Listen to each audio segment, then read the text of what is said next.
when a hian government Sawrkar bill pani seho tur kan ya bill copy te hi member ten hera ka sem lok vek ton ikha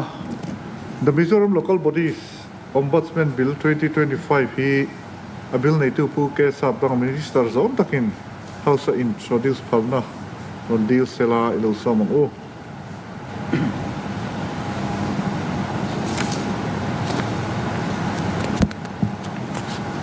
who speaker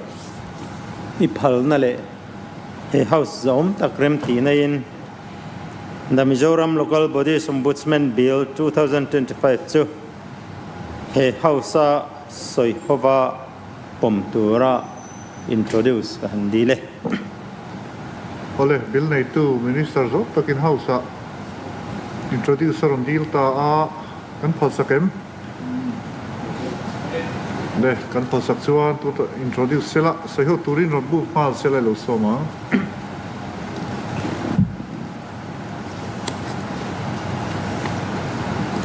who speaker kalome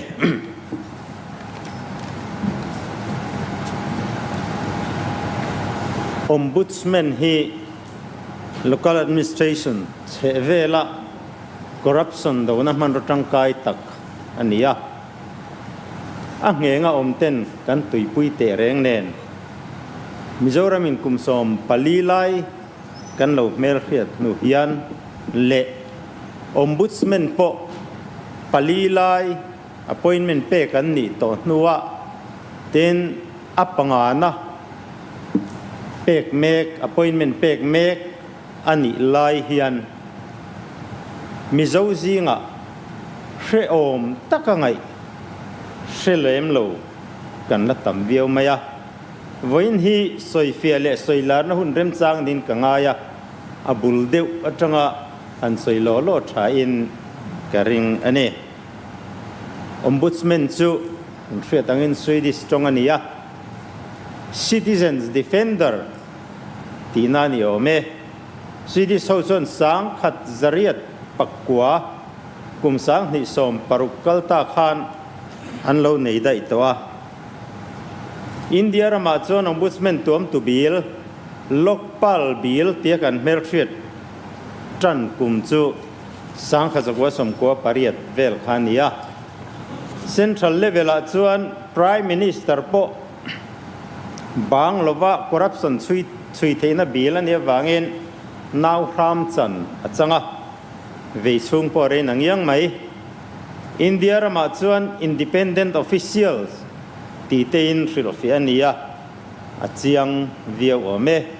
Ombudsman tuam tu bill hi state level a chuan lok ayaktas bill tiania lokpal le lok ayaktas act te man theya pe meu chu sang ni som pali January som parukhania Mizoram hian kan lo pe masama zoka ase samnen chuan kum som paruk chung vel India ram hian he bil hi alo vei ane Ombudsman lo pian chan soifia dan chu hetiang hian lo ti tai la khovel mason zel wanga Sawrkar in rel bolna chang kang zel kara hian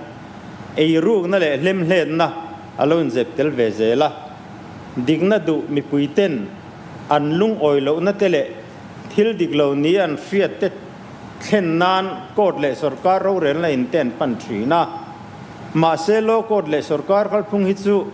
alo khir viawa amuang fan right chain khotlang ro rel na local bodies diglo wange me puite lung oilo na rang takachin fel ani theinan thil diklo titu rang taka chui chua a phu to khremna pe kani theinan lok ayaktas act siamin Ombudsman hi ruat ania Europe ram changkang ate chuan an mang tangkai me mani Ombudsman chuan hotlang in rel bol na konga thil diklo le fel hlel te chu chui chiang in malaka ni ngei theinan Sawrkara report athen te thin ani pu speaker Mizoram state a po hian Ombudsman tuam tu dan hi the Mizoram Establishment of Independent Local Body Ombudsman Act 2011 tin kan lo nei to a the Mizoram Establishment of Independent Local Body Ombudsman Rules 2013 ti in a rules po kan lo nei diam to a tu na kan man mek hiani amero chu ombudsman dan kan nei sa te hi a hun line thatok ma se hun alo rei tak nu kum som pahni lai alo liam tak nu hian siam that atul to le maya athen chu man lei thei lo ania amendment manga chin fel sen po ani to me lova chu wangin apum puya siam tharin aming po thak rot ani ta hiala the Mizoram Local Bodies Ombudsman Bill 2025 ti in he house zaom takin angai to a apomatan repeal bill pudlo ngai ta hial ne pu speaker Mizoram Local Bodies Ombudsman Bill sang ni som ni panga duan angai na chan tlang pui hetiang hian han sei fia le ila pakhat na the Mizoram Establishment of Independent Local Body Ombudsman Act 2011 khachuan Village Council chau ahuama hemi manga dan siam the Mizoram Establishment of Independent Local Body Ombudsman Rules 2013 chuan Local Council te ahuam tel loi si a act le rules a hian thil in min lo in kal lian tak omani hei siam than nge ngai ania the Mizoram Local Bodies Ombudsman Bill 2025 a chuan Local Council le Village Council te ahuam tel ve ta ane pahnina the Mizoram Establishment of Independent Local Body Ombudsman Act 2011 a chuan ombudsmanin thil a chui chu ate chu gamnor hena a submitang ti ania hei thil thatakani rualin action la tu chu Sawrkar anile thosi a akonga kwala malak nei na mon pha chin chu wang chuan atru langa Sawrkar in malak zung theinan the Mizoram Local Bodies Ombudsman Bill 2025 a chuan ombudsman report te hi Sawrkara thelu to tur ti ania malak na achak sot beisei ane pathumna chuan the Mizoram Establishment of Independent Local Body Ombudsman Act 2011 noya hian Autonomous District Council noya VC te huam tel tir vek ania kan khiatangin Autonomous District Council chu in rail bol na rang thunei na sang tak nei ania an huam chunga Village Council te in rail bol dan chu an kuta omani chu wangin hei siam that nge yangaya the Mizoram Local Bodies Ombudsman Bill 2025 when kan putlua hi chuan heng ADC te area huam chunga local bodies te chu Mizoram Local Bodies Ombudsman Bill 2025 jurisdiction nuaya an to don lo ane palina Mizoram Establishment of Independent Local Body Ombudsman Act 2011 a chuan ombudsman atan kum upatlamaruat theichin chu kum somruk panga bithiania mero chu mizozinga hian kum somruk panga chung lampo miman tlak tak tam takan omti hriat ania ombudsman atan hian experience nei thazok te ruat le chhor an lo ni theinan the Mizoram Local Bodies Ombudsman Bill 2025 chuan kum bithia hi kum som saria achoi kang ta ane pangana the Mizoram Establishment of Independent Local Body Ombudsman Rules 2013 chuan ombudsman atan ruat theite hi state Sawrkar additional secretary emo district judge emo an level chin chunglama abithia the Mizoram Local Bodies Ombudsman Bill 2025 ero hi chuan ombudsman atan hian Mizoram Sawrkar secretary emo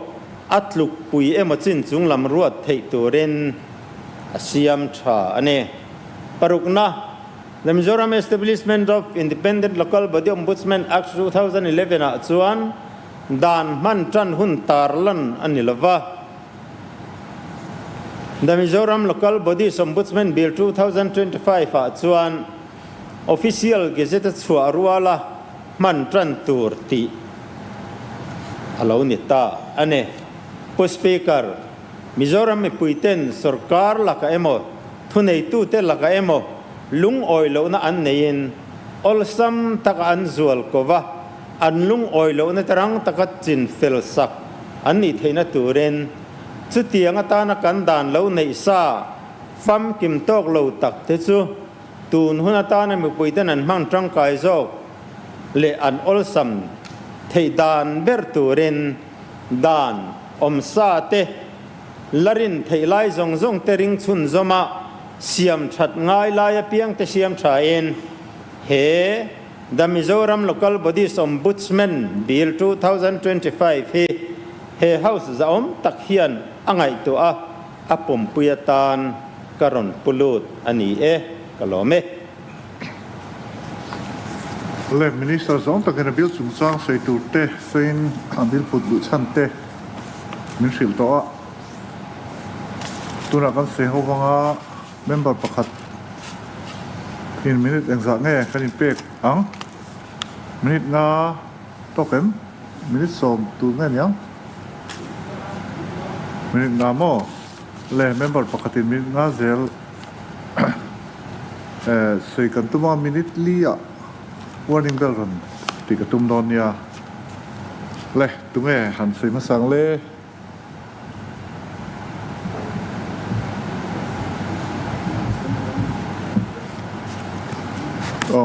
member zon tak po K Beichhua, Dr. K Beichhua isoma.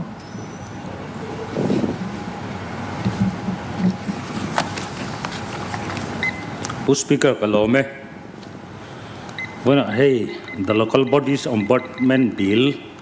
2025 aron luta akom kan ena van thadon katia tin kan minister po hian theito pinachu ama alani ti hi langin karia chuan achung lam kan bi le ta pakhatna achon nimin lama kan lo soito succeeding to the Constitution of India kha he dana hian chan longai poimo khop maya ADC te khawam lava hi alom om katia Indian kanya kan Constitution hi chu kan ngai poimo ram athalen ka hia speaker he bill kan ena huna tamlo bokat toi thiang bera soi ka lo tu manga objects and reason point number pani kan en chuan dan masa the Mizoram Establishment of Independent Local Body Ombudsman Act 2011 noya section 14 le the Lusa Hills District Council Act 2053 noya section 25 inkal ti ania ma section masaloka khan Lusa Hills District Village Council Act 2053 he repeal ni in the Mizoram Village Council Act 2025 athak anito ti kan ria helai dan man lai thak na turut suan lam hi adik chia donem o ti hi ngai ton kan ai ni tin dan repeal to hi dan thar siam na chan reason ta man hi kan ti turan donem ti lai hi kan minister khan ngun takin minlo en success that len kar ya tin he bil hi han en le zela han en wang chuan thil mak em mai alang ani communist sarkar kan thron ta mo ti mai tur ang deu ti in bil hi kan en chen chon rilru aron lan dan ani ombudsman appoint tur hian masa 2011 amia chon committee oma he committee hian chief minister speaker le leader of opposition te anni chuan he bill section 3 noya subsection 2 error ombudsman he committee at hang to lovin chief minister in a recommend anga chu chief minister advice angin governor in appointment siamang ti anit lat mai chu tian ni chuan chief minister tu po lo ni chhota se ava dictate che lo ve tilai hi ka ngai dan ani chu wang chon he hi ti sual pal nge niang o ti te pon kan ena ma se ti sual le box si lova ti chuan chu tian ni chuan ombudsman hi chief minister papet ni ringot don in lang he chu democracy rama ti chi tura ka ngai lova communist rama ti te ni ro chuan thurhan chu wang he hi ke chon thra ka tilova a thei ram chon kan minister hian hun lo lo om zel tur tu te po chief minister ani the voinmi kher kat tinani lo hun lo local zel tur chief minister tena andu duwa ombudsman appointment an siam hi adik thei donin ka helovani ten pu speaker he bill hi ani anga kalpui chuan kan hria tangin independent and democratic local self government ti chatu ni mailong mo tilai to po hi ngai dan mani appointment le he ta removal po khan chiang ta kenin ziak le ta chief minister he ta minister of council of ministers opinion rural khan chief minister ina ban theina condition kha le ta ne appoint ta se ban theina po khan nei ta se chu tian ni chonin kha ombudsman kha mi pui ina kan thlir dan le hetia han ngai po hianin mi pui confidence kan lang em ti hi ngai ton da thui tak mani chu wang chon kan minister hian he hi chu eng po ni se ngung takin lo ngai to le ta se chief minister thu anga ombudsman local bodies te duwa akal chon thildik ani theidon lo chu wan chon subsection 1 chuan legislative assembly manga pai remove thei ania hei hi chu adik thokhat veo chu tilaya subsection 3 lo langa hian ngai ati thlo le ani chu wan chon helai hi ki chuanin eng poni se kan minister hian en chiang le deuta se hun lo local zel turatana thil thani brem eta chief minister thua chief minister na du zong ve advice governor advice rope se governor in law appoint se eta adu zong ni lawama keima ni entinan BJP chief minister law ni taila BJP thu oi lawa ban le mai ang chi khachu adik thein karing lo chu wa chon helai hi en that ni se siam that ni se thale in ka hia chu mi tur chon pu speaker rotna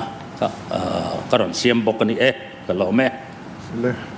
member somta pu H Lalzirliana somang pu speaker voinia hian bill thar repeal dan lui lo to thak na tur the Mizoram local bodies ombudsman bill sang ni somdi panga hey kan ministers takin repeal angai chante le hetilaya han belte til tu tunlai khovel ne na in mila han siam rem ngai an ti te chiang takin aron soito in principle chuan atha le in kan sia til ol samjok nan te le tunlai khovel ne na ro rel na han kal ti ol som na atan te popoi mo in alanga hey edan hi lakan mu tangin kan zirve malmala chuan hei a main act the Mizoram Establishment of Independent Local Body Ombudsman Act 2011 heta hian hei po hi kan enaka compare na sa halelam lelam kan da kopvela khoilai nge ti dang lam ti te ka ena chuan rules sang ni le som pathum ni china kan minister zom takina non sui kha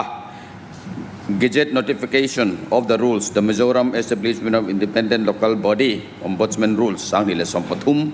te po ka kan jir chiang ve a nia hei thil trams thar new hanbel an oma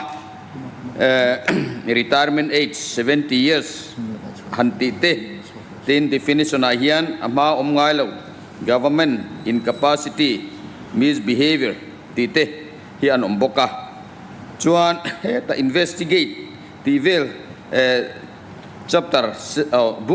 number 7 chapter 11 number 7 akhan function of ombudsman ti vel akhan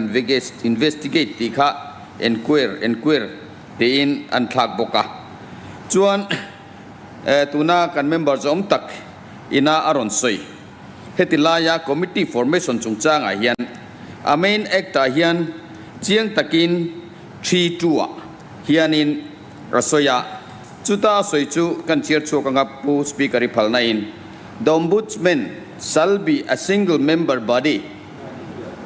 alui 2011 appointed by a committee consisting of the chief minister of the states, the speaker of the state legislative assembly, and the leader of opposition in the legislative assembly. Atieni he committee formation heta kan dan thar turai hian 3-2 te a hian asoichu the governor shall on the advice of the chief minister appoint a person who was or has been an officer of the government not below the rank of secretary to the government of Mizoram as ombudsman. Ateni ta hian committee khan ruat to lovin chief minister in governor advising ruat to don dinani heta hian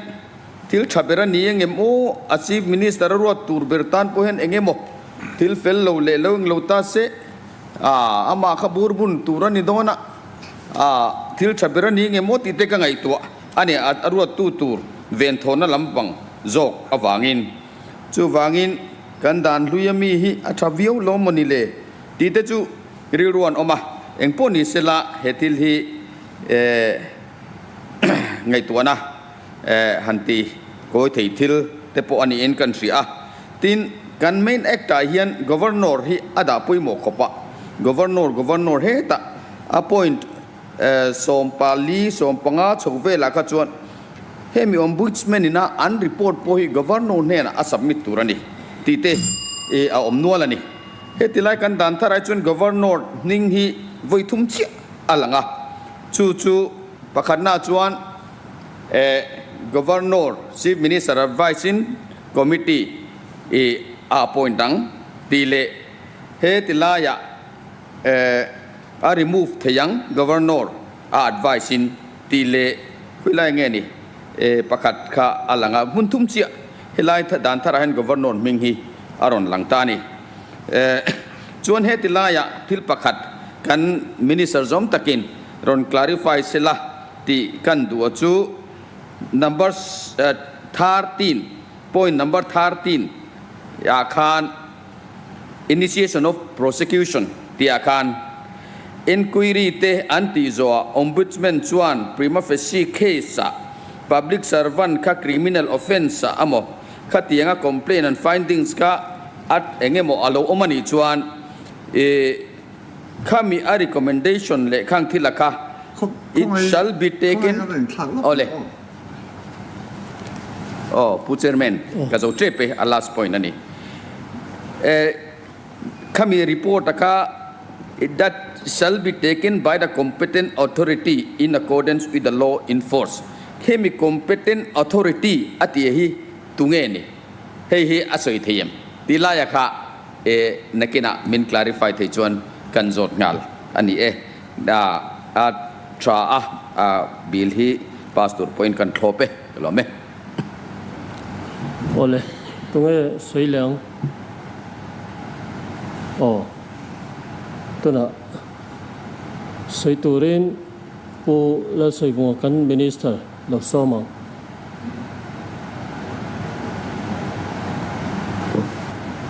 tôi te in pu speak pu chairman soi katumanga amasa in hemitan chung chang dan thar siam chung chang hian Mizoram ina Law and Judicial Department thatak mai mithiam kan nei hi alomam hle in ka hria kan van nei pui hle in ka hria Law and Judicial Department te chunga lom thu ka soi du ani pu chairman bulkatan du na chuan na he dan hi sang ni som pakhat dan khania a rules kha sang ni som pathuma buat sai ania maro chu zep tu rom lova he dan hi ombudsman dan hi kan nei ti hi kan she lowani ti top mayang Mizoram Village Council Act akha kumin budget se sana kan han pass tak buat sai ani don khan kan law department te hian inron hai chu saka ti chuan chu mikal zela chuan voinia hian he ombudsman act hi siam that ngai ani ti alang chiang ma chu wang chuan law and judicial department te ne na inron tlangin he dan po hi siam ania amendment kha atira chuan kalpui tum ni in kalofria amaro chu section tina khan thak ngai le ti dang lam ngai kha oma chu on amendment kha chuan afu tok lo lai kha awam theido na lan wang khan repeal mai ni se ti kha Law and Judicial Department tena kan ram ta na thatur zo nianga ya anthuron na ani ti te kha thuma voinia hian kan soi dua ti chuan pu chairman ni china khan kan ngai tha mi sang ni song pakhat act Mizoram Ombudsman Act hian governor ne na khami ombudsman report kha submit tu ti ania ni chin kan ngai thak ang khan he ya buai thak khop maya entirnan local council mo VC ten mo engemo eiruk thil le corruption practice mo lo nei se ani lo point Mizoram dan nuaya engema dan bot chet lo nei se la kha ombudsman alo lu tanga chumi chuan aziranga chumi chu action la theitu tur kha governor akal zel kha ngaya reidu khop maya hei hi chu hemidan omnuwa hian ti hian mingin kum khatvel led khan kan oma Sawrkar kan zawai khan he ombudsman dan hi kan lo bot sereng alo ni VC te kan dissolve dana po khan chu tiam chuan ya chu wang chuan in hei hi repeal hi ngai ngoi mai ani chu wang in bill thara hian section 12 subsection 2 and 3 hian governor nilovin state Sawrkar submit tura ti aloni tani tin nichin kan sayang khanin hemi Ombudsman Act 2011 chuan state Sawrkarin VC le vice member te thil ti diklova an chung thu rel theina dan khan nei lova chu section som palia khan dan hluya khan nei ziaka amara chu section som pathum dan tharai ro hi chuan malak theina dan state Sawrkarin malak theina dan kha ronda luania hei hi Mizoram Village Council Act 2025 section somni pariat na le section pariat na kan pass tak ne na inherem thlapa siam ani ti kha pu chairman toy ten kan soile dua tin hemi Mizoram Ombudsman Act 2011 hian ombudsman chuan VC le vice member te ruk na le lem let na tila in nam noite ne na ama thu in rem theina dan kha ape ni 2011 dana kha chuan ma se hei hi ngun taka ngai tu khan a thatok lovang heti hi chuan ตีเละอัฐจกตุระไงตัวนะดานเชมีเตรอนจุงินดามิโซรัม local bodies ombudsman bill 2025 ให้รอจวน ombudsman เฮียน local body เตรูกนั่นแหละเล่มนาทีละอินน้ำหน่อยตะจุอามาทัวเข็มงาลวิน state สรการ recommendation นัดเหลุตั้งเตียรอนดาทาร์ค่ะอันนี้แห่งเตฮีอภัยโมครบมายาทินผู้เจริญตัวเต้ point นี้เล็กสุดเบลกันดัวออกมาจู่สังนิสมประคัดกันดานาคาร state สรการิน VC เตลัก action นักไทยเราถู section สองปลีอาคารตาร์ลันนี่ยมาเราจู่ตุนดานทาราฮิอัน section สองปฐุมอาคารOmbudsman Bill 2025 section 2 ปฐุมอาคาร State สรการิน action อลักไทยนตูร์ดานค่ะรอนดาทาร์อันนี้จวนเหตุการณ์ Mizoram Village Council Act สังนิสมนิปังกันพาสตา section สมนิปริยดนะเนนขานอินเนรมตะกิน State สรการเนตรูลังอาวีซีเตลกะ action อลักไทยนดานค่ะดาลูเวโลนิตานีทินปนีนากันสอยเบลเลดูจูสังนิสมประคัดเอกอาคาร local bodies เตเฮมีขบุยชุงอามีเต remove เทนดานข้าอมโลวาสังนิสมประคัดอาคารอามาราจูบิลสังนิสมนิปังไงรอจวน section สองปฐุมนาคารอัตรูลังอา state สรการ action นักเทนดานข้าดาอันนี้จุดยังบกจวน Vis Act สังนิสมนิปังอา section ปริยัติการ Vis member เตอัตรูลังอิน state สรการิน remove ไทยนาดานค่ะอรันดาเตลบกันีส่วนจวนผู้chairman วันนี้เฮมีMizoram Ombudsman Act สังนิสมนิปังอาปุดลุอรันนี้ฮีอารมณ์กติยาอาจารย์ตูมินิสเตอร์อินฟิอาเฟลไฟตะกินกันมาโมดานเตอัตรูลดานเตอรันสอยฟิอาตัวช่วยให้ดานฮีปัสไงตูรินกรันสปอร์ตอันนี้พะโลเมโอเลตรงสวยเลยโดนสวยตัวกันน้ำตัวโลมีตัวน่ะสวยตูรินผู้ซีงวนเลียนจุงอ่ะลงไหลเวสเบลตัวสองมผู้เชิญมันเฮ้ยเบลแล้วก็ต่อเท่านั้นเตียงเดียวกันเนี่ยสวยเลยปัสเลยโดนถูกเท่าว่ามาเลยสุดสวยเวริมรู้สุดแห่งเทียนเอาเราส่วนลุงเตะตะลาวงั้นสิ้นเตียงเดียวกันก็กันมินิสสมตะกินด่านหันบวชใส่ด่านเตหันสวยจะอมกติยาสุดที่รู้ส่วนเอ็งติงเงสรการทับเห็นรีพิลกันติเซลไม่โอ้กติยาamendment ใต้ปะหันกัลเดวรามเทปโฮอัตลอมมันนี่เลยบ่อยปุยตูตานเทปด่านทาร์กันเสียมกันเที่ยอลุยกันละลุดเละเจ้าบกเสียข้ากันมินิสรินพอยน์ปรุกไล่ไหมด่านทาร์เสียมอัตรุลนัชันเทรอนโซย village council เจ้าออกมา local council อมละวะอติยาข้าก็จุดด่านกัลปุ่งไอ้ชาติดินด่าเบลิน local council ข้าเบลไม่เทียบกลัมปักขัดเตะเล็กินข้ากลัมอาคารสุดyang cuan governor hi kha buziak chuang tu tan anjira kan da tlem lu tu kan he kan dan hi governor hian sarkar ma sa khan dan kan siama governor in pom du tlat lo maya president of india thon tur kha kan boy le ani khaสุดyang chuan tun huna hian he kan dan siam te tin akum chungsa nga po kum som rupanga tanga kum som sari hanti kha da bel mai kha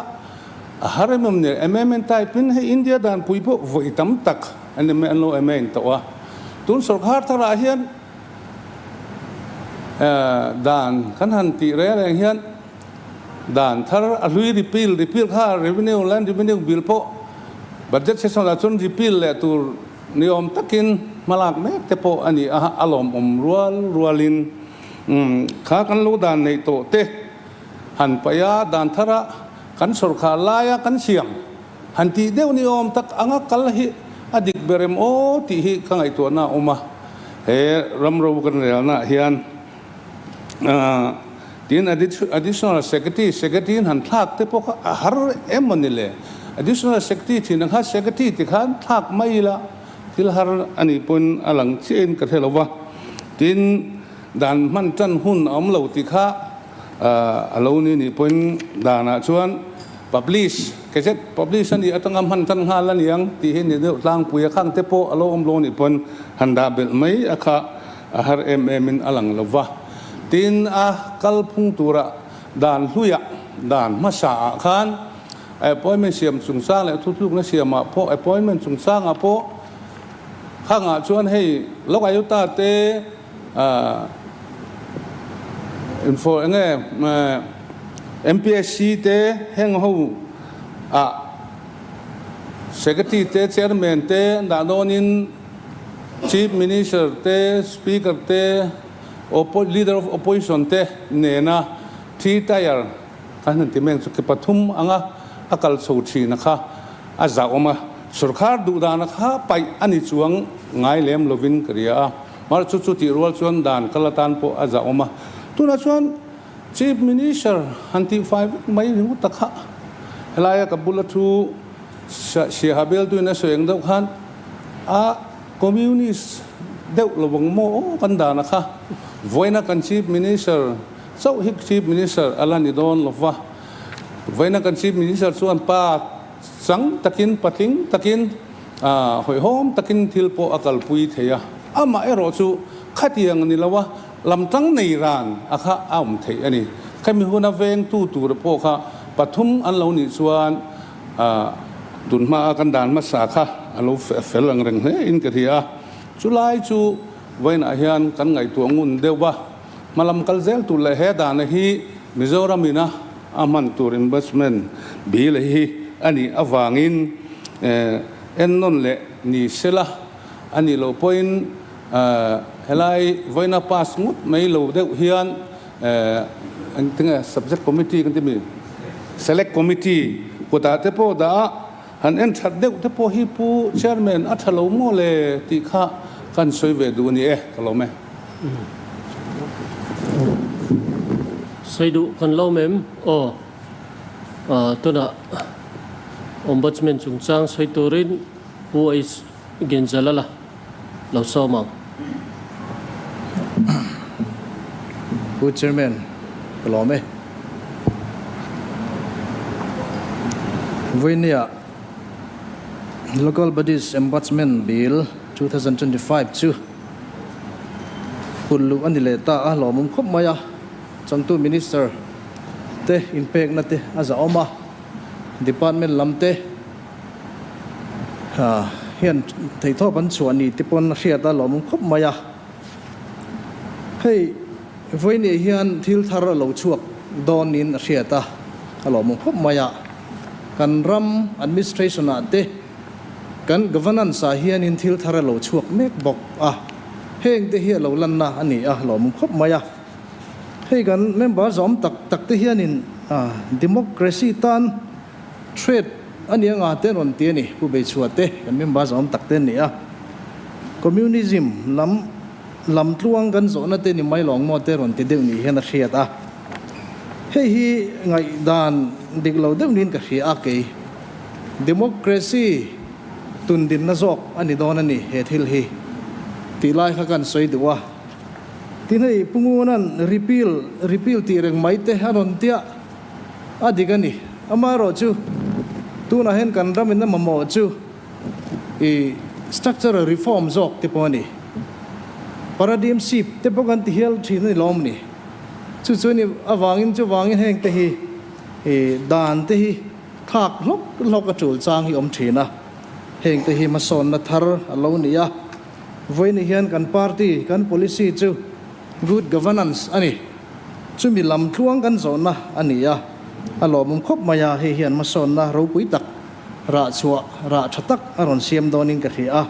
ให้กันเสียระกี่ปอชูงาทิลปอยหมดตักปอยหมดบิ๊กปนิขัดหันสอยลันกันดูเดว่าจุไลเตจุกันลุจิลเจ้าวังะผู้เชอร์แมนหุ่นกันละตำเหล่าตัวงาอีละประคัดมาจนคอร์รัปชันจงจ้างที่ขารอนสอย hi corruption chu kan ria mimalin personal gain in terms of money emo in terms of position emo khatianga ama power misuse na ania self interest ani hi chu dan khapna dan emo khimna dan kan nei thkhop maya anti corruption te anti corruption bureau te kan nei ya tin IPC section chumi khami tiang velin kan nei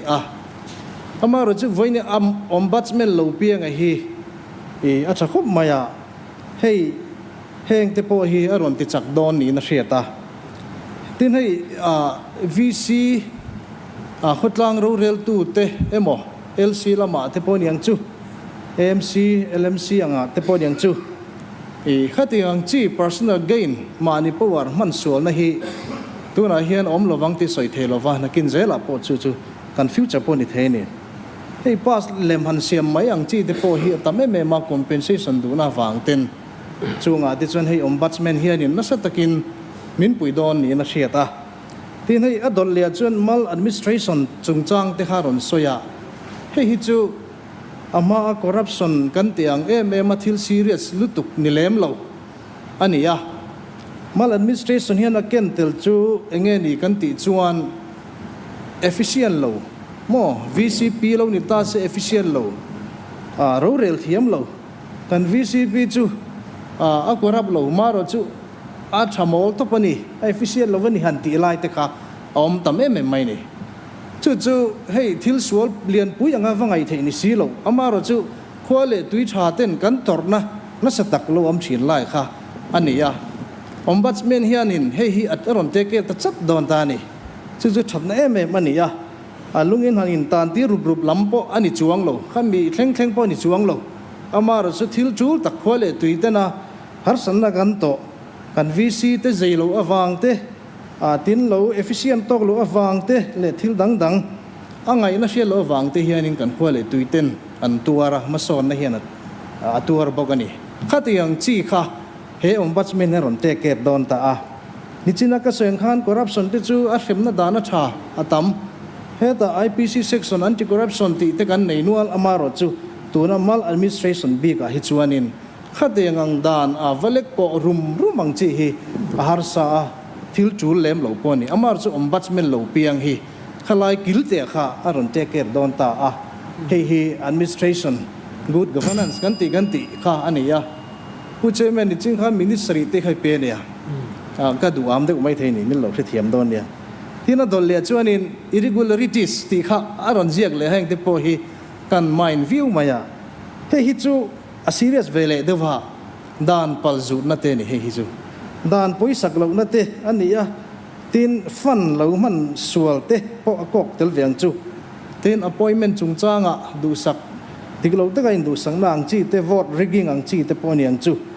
heng te po hi ombudsman hian aron take care don ta ani chu wangin thil te ro te kan ngai ni si kan khwale tuiten na sat kan lo tor na hi om ve ni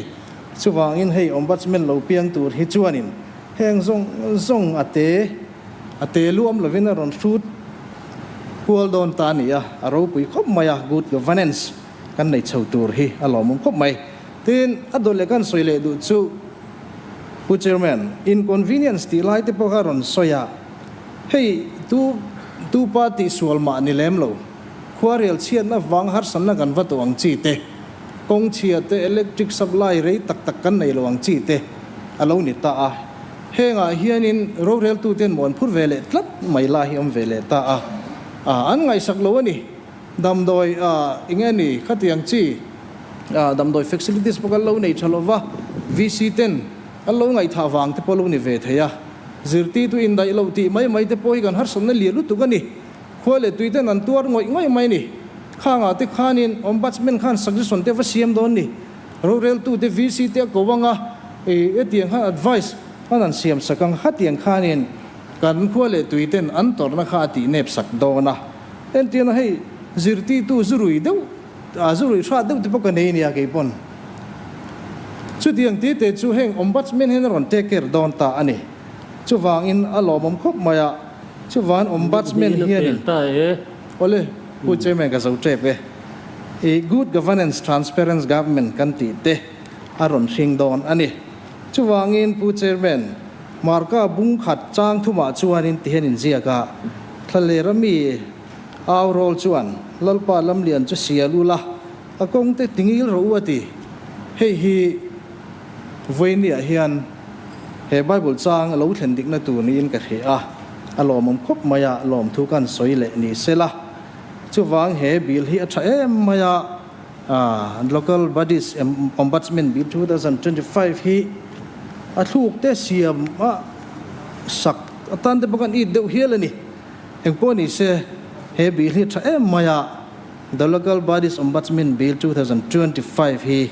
ka thlopa pass ngein ni ro se pu chairman kalome tunga sei leng tora akan leader of opposition Lalchhandama Ralte lo somo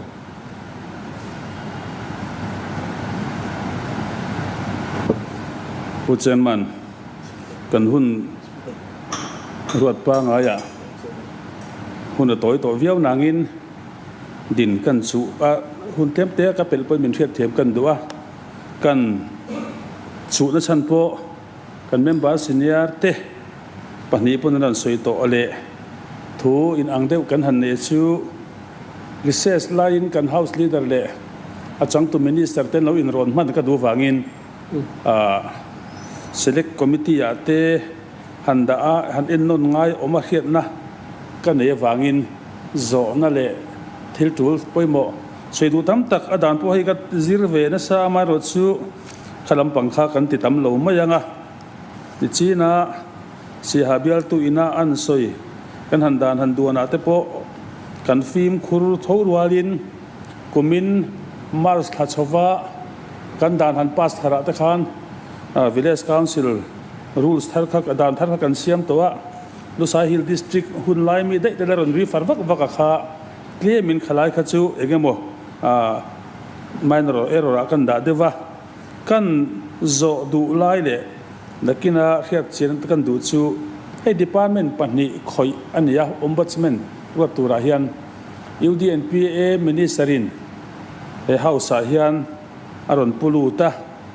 rural development administration department khoi lam village council ani boxia ang khoi tura hi hey hi allocation of business rules kan ne ya hian UDNPA lam chana ombudsman ni kan da rengem nge ni ti hian rem changa kan ti mai ti hi zona allocation of business rules a intinge kan da ti kha pakhatna ni selangin tin ngai tu na hi thil thui tak akal lo theilawa section som pathumna state Sawrkar in heti ang independent commission poimo tak legal ang de po dan le sai po bi semna dan thunei na po nei tu rakha hundanga dan ding lai kan nei sang ni le som pakhata a report pek governor thelua governor chu kan khiat angin kan democracy cheimoi tu poimo takle Sawrkarina kan siam za oma kaltur le democracy lungphuma poimo ania governor ne na akalin hundanga harsana to regem ka zo na kan zo duwa tun tuma governor an han bypass tat mai hi he Sawrkar ru engen yang o ti hi pu chairman kan zo du ania achan po ngai to lo tu min ngai to tira apulu tu tenen mani loka CADC chungchanga governor chunga lung oilo na CADC chungchanga lung oilo Sawrkar siam theilawa governor laka lung oilo na kha press conference kan nei te le he thil hi governor han bypass tat tum nai ain zo mem ti hi kan governor za om tak hetianga bypass an ni don hianin a ascent pek le turen don sia Sawrkar in governor tel lawet tiang ang kaltir independent commission kaltir tumahi apom mangem he house hi chubitan chuanin kalzel tura film khurnan kan nei atul katia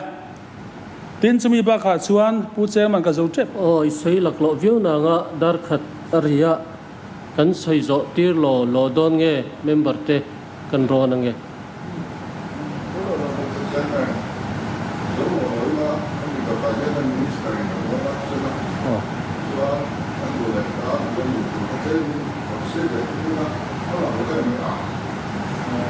ผู้เชี่ยวชาญก็รถนานขั้นสุขั้นดินชั้นพวกค่ะ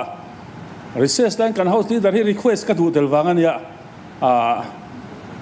จู่ๆเนี่ยอันดูจวนเลยมินพัลเทียสรการอันเนี้ยจะอมโซก็ที่หันสวยกันดูไล่อมจู่ตัวนับพวกหันกันสวยเฮดันนัวอย่างเฮียนอมบัตเมนกุมตูร์กุมสมรุกเลปังอานิเมกอัตรากุมสมสริหันทีฮีเองเอชัดนั้นอย่างโอคอมมิชชั่นกันในตำโซที่กุมสมรุกปังอานิเวกอันนิลายะOmbudsman สมสริหันติทารีเองจูลเรียกกันเชียนนั่นเลยเองโลกนั่นตุนยังเลยติข้าสมรุกเลยปังอาอังพวกขันกันก้าวเร่งเทียใ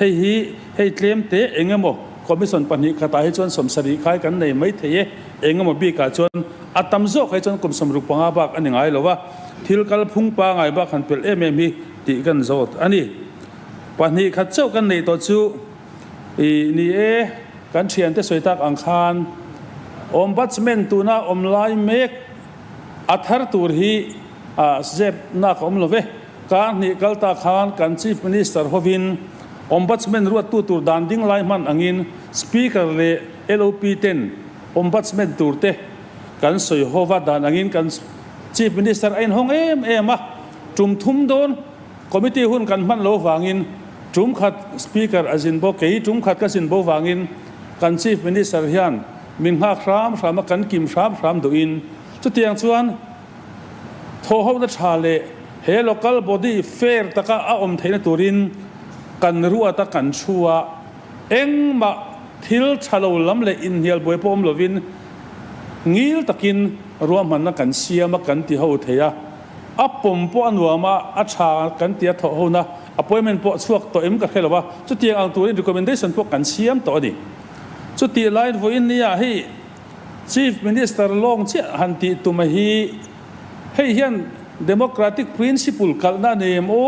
เฮ็ดอย่างอังชีที่เร่งอ่ะเห็นthird party opposition side จังเตตีนเฮาส์อมตักไอโอตุกัน speaker เตอันเตลทัดเฮียนินจุ่ม commission เตปอจะอมตัดจูอันนี้ทิ้งลายินวันนี้กันเตลนั่นลำปังอันนี้ฟังกันซักนั่นลำนิรวินเฮคอมมิชชั่นจะอมนัตุรตาหนาเฮียน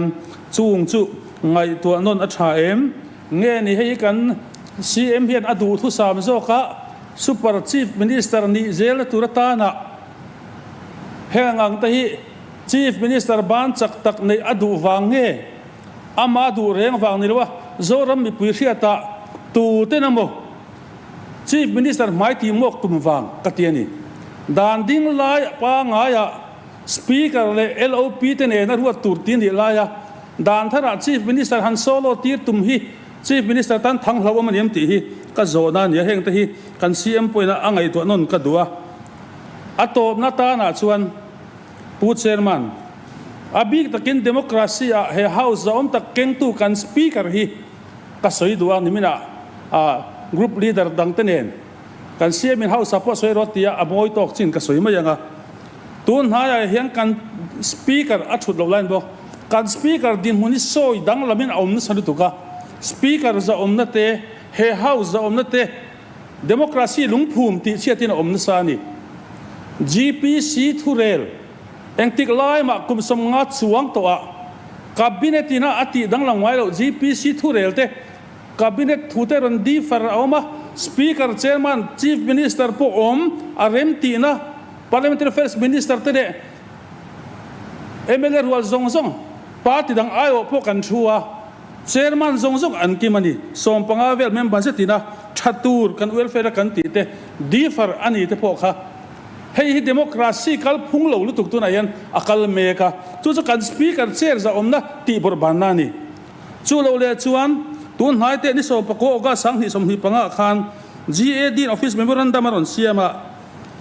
การ Governor เล Chief Minister เล Speaker ฮิจู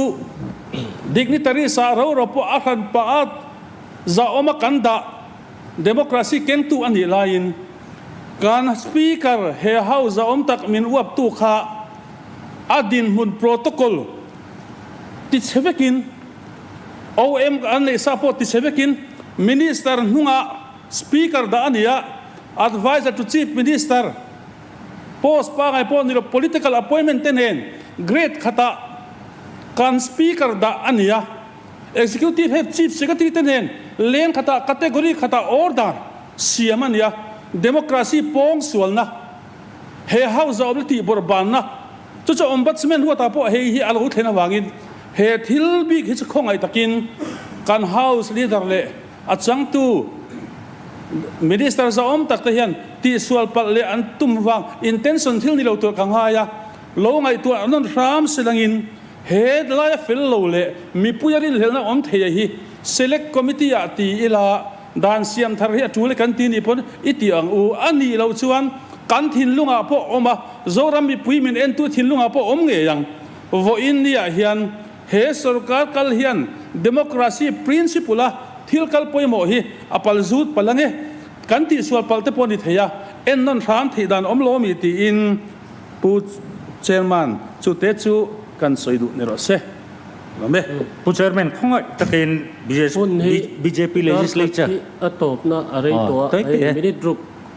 BJP legislature party angin Ngenna kan siam du dewa house kan ron photange khongain in lo thiam la tuna kan house leader ina min ron ang khan kan kaldon nge chun kan chol photanga chun chol zo boruak muang marin kan kaldon ti kha house kan ron te ang ran dia pun cũng này thâu lo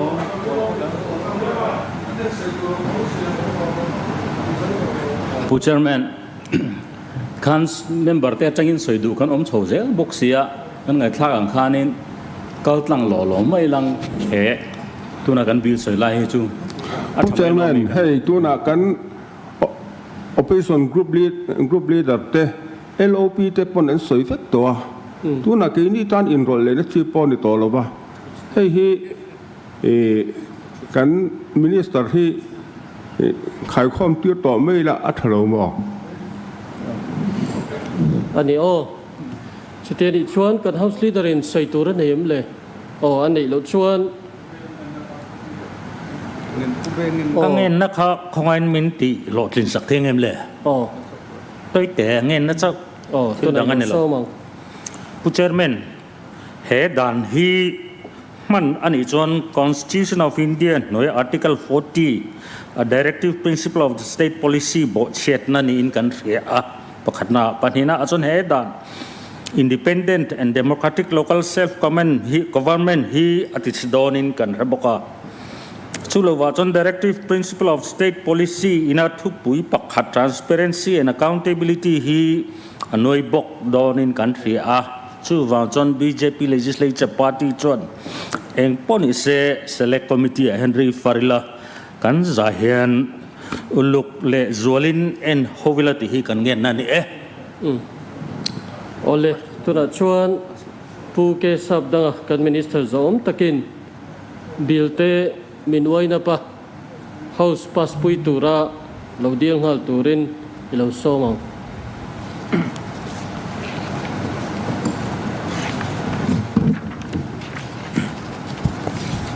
chairman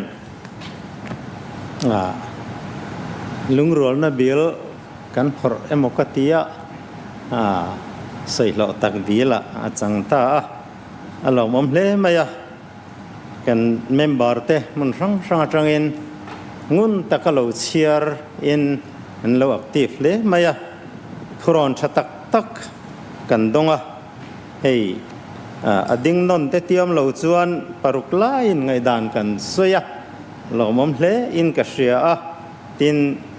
thuron fing tak tak te po kan dong alo mom hle maya tin LOP point chol chunga hanin biakron tur te po khamin han thuron na ma se hei kan in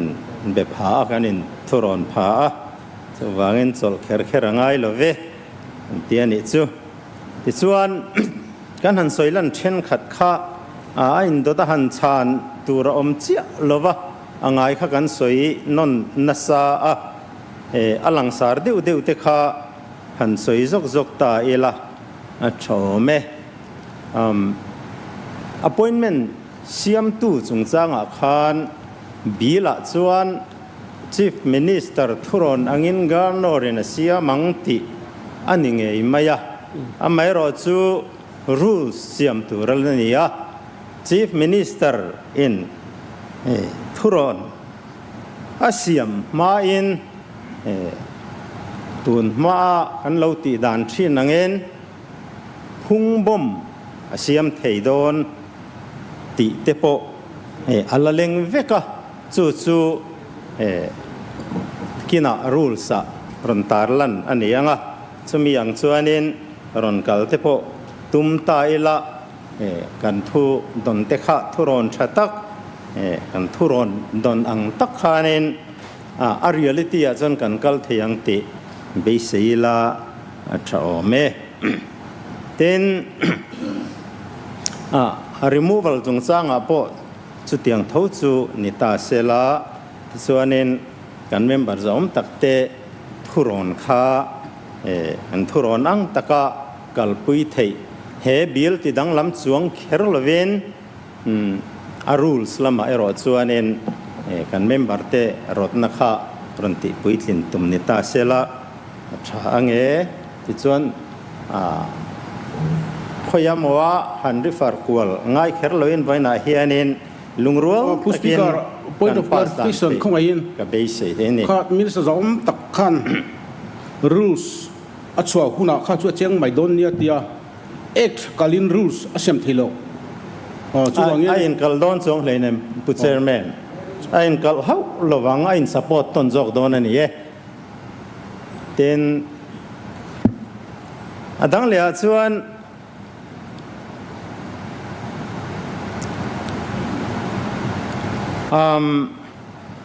Village Council Act 1953 chung chang kan soya hei hi tuna hemi kan bil putlu hi kan putlu lain kha Village Council Act kha reference man nan chi alawa kan fellow boknen amai ro chu he bil hian act alo ni a rules te kan ni huna chuanin a Village Council Act lama kha chu a supersede tak don ti kha akal phung pa ngai ani ome ti chuan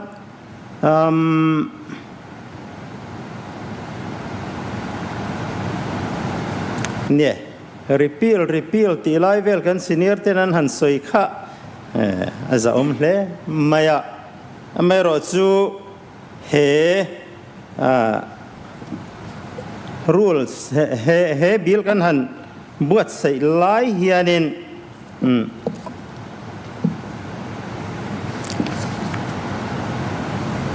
lo lam te po ron an nia siam that ngai kha alo tam em maya kan ngai thak tang tak ang khanen section rang khan siam that ngai de vek me nia he ti za siam thatur hi chuanin amendment ringot lo devin ti ula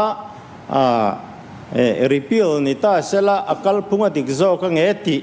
law department atanga thuron don angin local anita chu wangin khalai khachu poi han soi thamani te chiam lem lo boka kan member zom takte pon kha khachu kan soi selve shim teng ti na ang dewa kan han ngai de lek bok ane ti chuan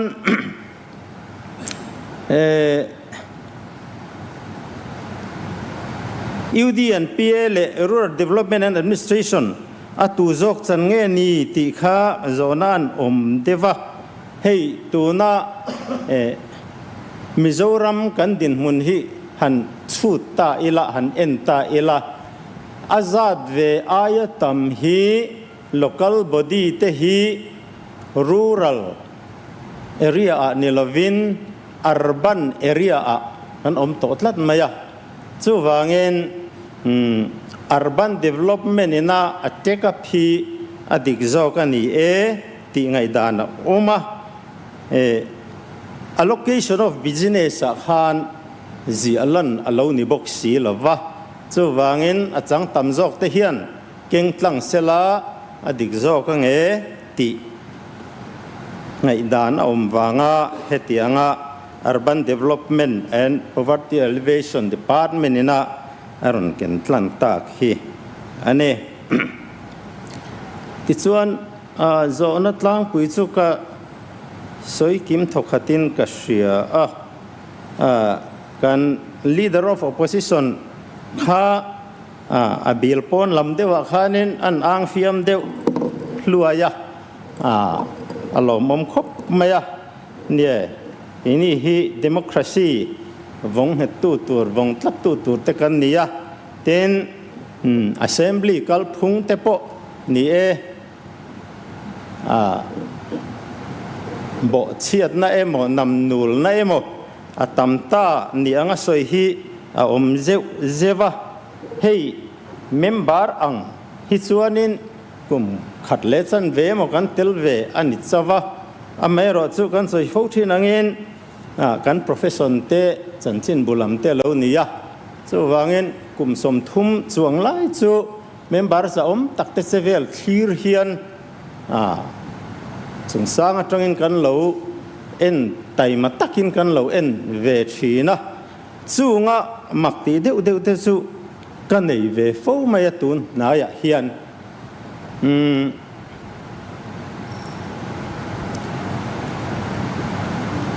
bench opposition le ruling in kara relation hi ne tun ma angin azaum talo devem mon chu ti tur hi kanei ve nual ane tin in pong sazuam junior mai han in ti chiam te tin in musit na tongkam ang lek te member in kara han soiri thin ang te hi tun ma khan kan lo khrengai lo viau maya amero chu tun na ya hian an ron rita zewa ten kan opposition leader ina an ron soi chua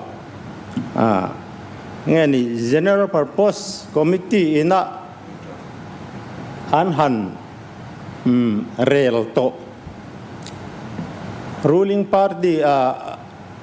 cabinet meeting in an lo di farti chung chang kha han soi chian lo that karinga free travel allowance chung chang ania member te hian kum khata nuai ni free travel allowance ani chin chu general purpose committee in nuai thum ni turin aron rota chu cabinet meeting a soi chua ania tuna Mizoram din mun enin le tuna kan member te hian kan kham lo ngoi po ani mang si lova chu wangin ti pun kher hi atu lem ni ti en cabinet meeting chuan a soi chua ka amaro chu general purpose committee thurela nia wangin ti dang lam ani ngai lo ti te di far ngai ani lo ti te soi ania engpo ni se tu na kan sum din munin atlin ngang lo wangin tle mati khotlai tal ni se la tle ma kan din mun that hun tal ngai chang turin general purpose committee a hian ngai tuanon le tura kira thalomi ti en cabinet chuan asoi nge ane chu wangin han soi chian lo kha he bil bel cha han soiri kan ni wang khan akhil khiana po kha bel cha in kan soiri ani chu ale pu chairman voina kan bil put lu the Mizoram local body chairman bill sang ni som ni panga hi kan minister zom tak kha bin chan tura kati kha min la ron sang lo khongai takin section 30 na kami inquiry lak zo to kami action la tur competent authority ati ate kha ati kha specific devin ka zo ta chairman lo mo me kan lo chan mai ka zo lai khanin en lo soi chak lo pala ke pon kan lo zui chiang ta lo de bane khan khe sa jiran ni ta ค่าเคสค่าเอนตินันคอร์รัปชันเคสเราเนี่ยตาเซล่าPrevention of Corruption Act หน่วย Competent Authority เด็กค่ะCompetent Authority ส่วนเนี้ยเคสครั้งข้าได้ Competent Authority ค่ะอันนครั้งอันนี้สูงหัวสวยนะจูนี่เจียงเอ็มโอเอาเลยคุณเจแมน The Mizoram Bodies Local Bodies Ombudsman Bill 2025 เฮาเซียนลุงรัวตะกามินปมปุยตัวเรียนกังเงินกัน Minister Zonet takin the Mizoram Local Ombudsman Bill Local Bodies Ombudsman Bill 2025 chu Hausa paspui turin aron dil ta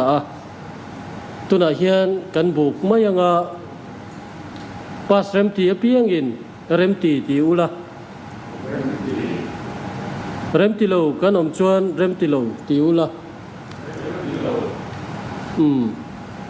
remti ti lam kha thleng chuan athum deuh chuan alanga ole the Mizoram Local Bodies Ombudsman Bill 2025 chu he house hian pass anitani